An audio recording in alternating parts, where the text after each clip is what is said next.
Aujourd'hui, je suis allée rencontrer JF Gravel de Dieu du ciel, qui est le cerveau derrière les opérations. On a parlé de la place de la bière au Québec, on a discuté de son interprétation, de la fameuse recette de fin du monde, et il m'a même fait goûter un des ingrédients secrets.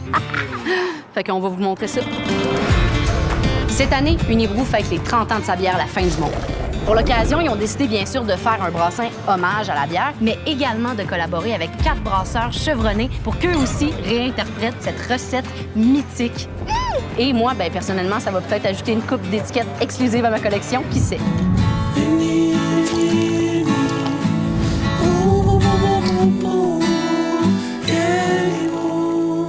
Qu'est-ce qu'on boit? Bien, ça, c'est la version pilote de l'hommage à la fin du monde qu'on a brassé à Montréal.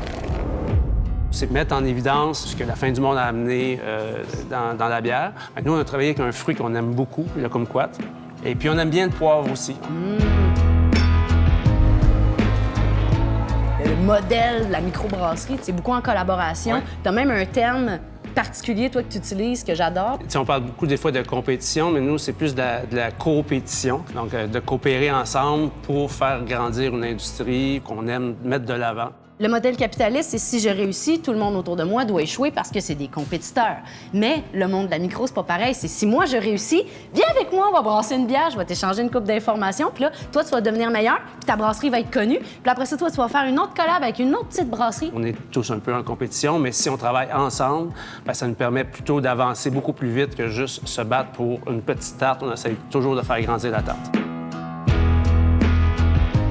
Par rapport à la recette originale de la fin du monde, du moins la recette qu'il fait en ce moment, c'est quoi ton inspiration? La beauté de la fin du monde, c'est une bière qui est goûteuse, mais qui est délicate en même temps. C'est vraiment cet équilibre-là que je voulais ramener. Fait que c'est vraiment dans l'option que j'ai décidé de mettre en valeur. Donc, le kumquat, c'est un petit agrume. T'sais, on est quelque part entre la clémentine, l'orange. On voit que la chair, elle est assez mince, mais on a une peau qui est très, très épaisse, qui est très, très juteuse. Je travaille beaucoup avec le poivre noir, mais dans cette recette-là, on va travailler avec le poivre blanc. Et c'est le poivre mature qui a été séché, qui va perdre justement sa pellicule extérieure, donc ce qu'on voit soit de vert ou de noir dans le poivre immature. Ce que ça va nous donner, un poivre qui est un peu moins de piquant.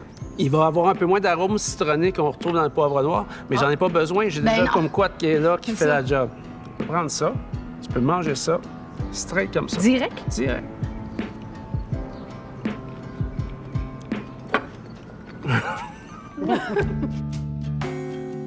Quand Unibrou est arrivé, qui est sorti de la ville un peu, qui s'est adressé à un plus grand public, puis dans un style de bière complètement différent, nous, ça a été une façon un peu de dire, bien, on vient du Québec, on fait de la bonne bière aussi, puis dire, ah, ben oui, on sait qu'il y a une brasserie qui est vraiment fortement connue, qui vient de là, qui gagne des prix. Nous, ça nous a permis un peu de faire une partie de nos affaires à l'extérieur du pays, entre autres beaucoup aux États-Unis, un peu en Europe. Bien, ça a été quand même un avantage. Hein. Fait que c'est ça, ils ont facilité, en fait, l'accès. Ah oui, Bien, t'as raison, j'avais pas vu ça de même. Ça incitait aussi les gens qui s'intéressaient à la bière à venir au Québec, voir qu'est-ce qui se passait. Le Mondial de la bière était un élément important aussi parce qu'il regroupait... C'était comme le plus gros festival international qui se passait direct à Montréal. Ouais, c'est ça. Et donc, les gens ils faisaient le tour des brasseries, puis Dieu du ciel, c'est vraiment bon. Ah, ils vendent juste sur place, c'est dommage, mais de m'amener d'une chose à l'autre.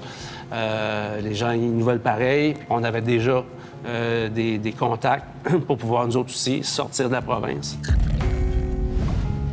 Moi, je suis une grande collectionneuse d'étiquettes dans la vie. Y a-t-il moyen que j'aille voir, puis peut-être que j'en ai une? Ben écoute, t'es chanceuse parce que j'en ai. Ouais, je t'amène ça. Ah yes, merci, JF. Ah, oh ouais! Oh, ben voyons donc! C'est juste pour toi, des étiquettes vierges. Pas encore. Arrête, OK. JF, non! Hey, merci!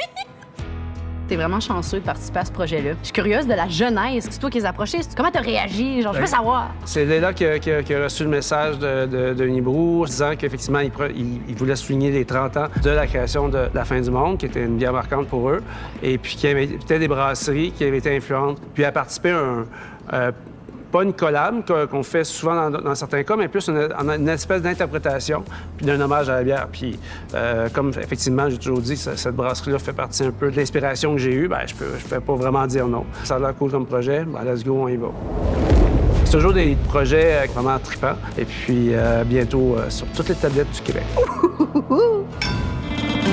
On t'a bien renseigné, je suis un amateur de longue date de la fin du monde. Colin, vous faites boy. Et voici, il y en a même 3.